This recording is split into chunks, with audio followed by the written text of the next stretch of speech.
एक बार बुद्ध अपने एक प्रवास में वैशाली आए। वर्षा का समय था। उनका एक शिष्य भिक्षा मांगने एक महल पहुंचा। वह महल आम्रपाली नाम की एक नगर वधू का था। आम्रपाली ने उस भिक्षु को देखा और उसे देखते ही उसके प्रेम में पड़ गई।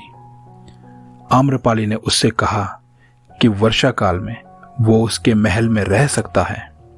भिक्षुक ने कहा वो बिना बुद्ध की आज्ञा के कहीं नहीं रुक सकता, लेकिन आम्रपाली ने काफी निवेदन किया तो उसने कहा कि वह बुद्ध से पूछकर जवाब देगा।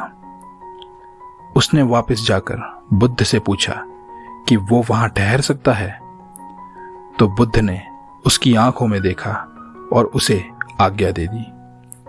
बाकी सारे भिक्षु हैरान हो गए।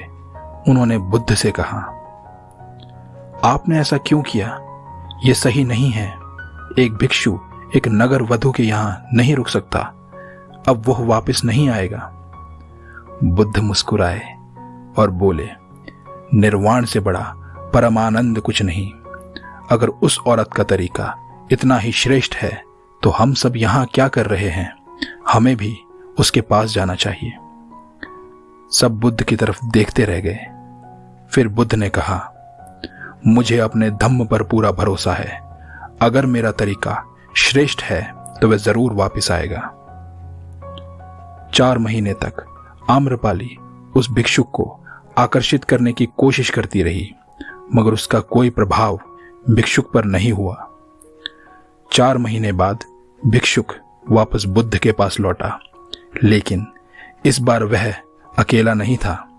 उसके साथ एक भिक्षुणी भी थी। ये वही आम्रपाली थी। उसने बुद्ध से कहा, मैं आपके सिखाए धम्म के आगे नतमस्तक हूं। मेरा कोई भी प्रयास आपके भिक्षुक को मेरी ओर आकर्षित नहीं कर सका।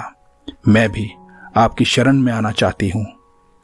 तब से आम्रपाली बौद्ध भिक्षुणी हो गई और पूरे जीवन उसने उसी रूप में बिताया। तो ये है आम्रपाली और बुद्ध की कहानी। धन्यवाद।